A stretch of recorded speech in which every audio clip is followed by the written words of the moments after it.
guys. Hopefully you guys liked my new NateDunningfilms opening song, which it's just my recreation of the Party Boy Jackass theme. You know, I love Jackass. Anyway, here to review Trick or Treat, which is pretty much now has a cult following. This is like it is a horror anthology. It's 4 stories that are pretty much connected in a way, and a creepy, darkly comic celebration of the scariest night of the year. Trick or Treat takes the Creepshow Tales of the Crypt approach to nefarious new depths, with 4 interwoven tales set on Halloween night. A high school principal moonlights as a vicious serial killer. The quest of a young virgin for that special someone takes a gruesome turn. A group of teens carries out a cruel prank with disastrous consequences, and cantankerous old man battles a mischievous trick-or-treating demon. To be completely honest with you, I found this film actually be under my expectations, and I thought that it was kind of confusing until the ending story. You know, I mean, I know at some point, you know, reading before I even seen the movie, this and that, you know, it was supposed to connect. But I just didn't understand why that this thing was just, you know, standing in places, and I just thought it was kind of weird, you know.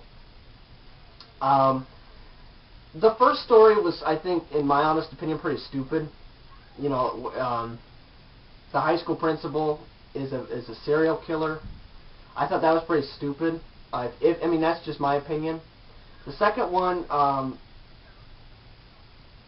the girl, and that looks like Little Red Riding Hood. I thought that was pretty. Okay. Well, I mean, it's decent. That I did find a little decent. But the special effects with these werewolf, demon-looking things, whatever they're supposed to be, I thought that special effect where they were ripping their skin off was so fake, so cheesy, and it just made me laugh. I mean, it actually did. I was all alone in my room, and all you hear is a little chuckle. But I mean, that just special effect to me, I think, was too. They needed to do a little better effect than that to make it appear as though they're ripping their skin off and these things are coming, you know. I thought the third story, though, the third story with the kids playing the prank on the girl, the little girl, I thought that was pretty good. That's the only, and the fourth one. Those are the only 2 stories that I was even interested in. And then, you know, I like the ending with Sam, this little trick-or-treating demon, as they call him in here, and on the back.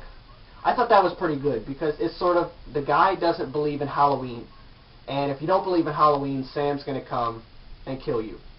That's pretty much, you know, what Sam does. I thought those were the only 2 worth actually watching. And yes, it does take the Creepshow Tales from the Crypt approach, but to be honest with you, it doesn't even come close.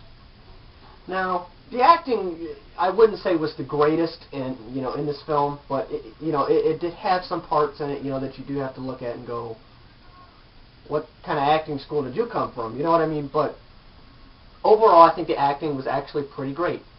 Acting-wise, I probably give it like 4 out of 5. You know, gore, there wasn't really too much gore, so I don't know how I could rate that. See, overall, I'd actually have to give this film, to be completely honest with you, because half the film I didn't even like and the other half I did, I'm going to rate it a 2.5 out of 5. 50-50. I'm not going to say it completely sucked, you know, giving it a 0 or a 1 or even a 2. But then again, I'm not going to give it a 3, a 4, or a 5 out of 5 stars because it wasn't perfect. But I think if they actually had gotten a real theatrical release, I think this film actually could have went somewhere. My DVD does not come with any special features at all. That's also something that I'd love to see. All it comes with, stop jumping, I'm trying to make a video.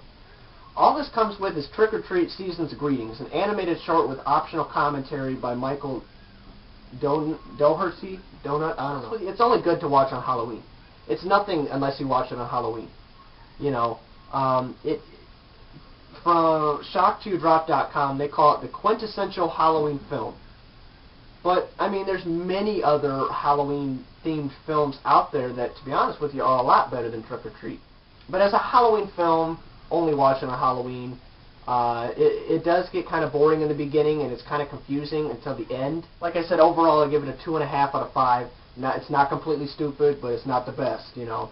I'm still 50-50 on it, even, you know, filming and recording this review. Yeah. Oh, and it also is the winner of the Audience Choice Award Scream Fest. So, yeah. And it's also by Legendary Pictures, by the way, who's doing the new Godzilla film. I will be having a movie about that. And, pretty much all I have to say. Trick or Treat, 2.5 out of 5. I'd say check it out, but then again, I wouldn't say you're going to have the best experience ever in a horror film. But yeah, check it out. Thanks for watching.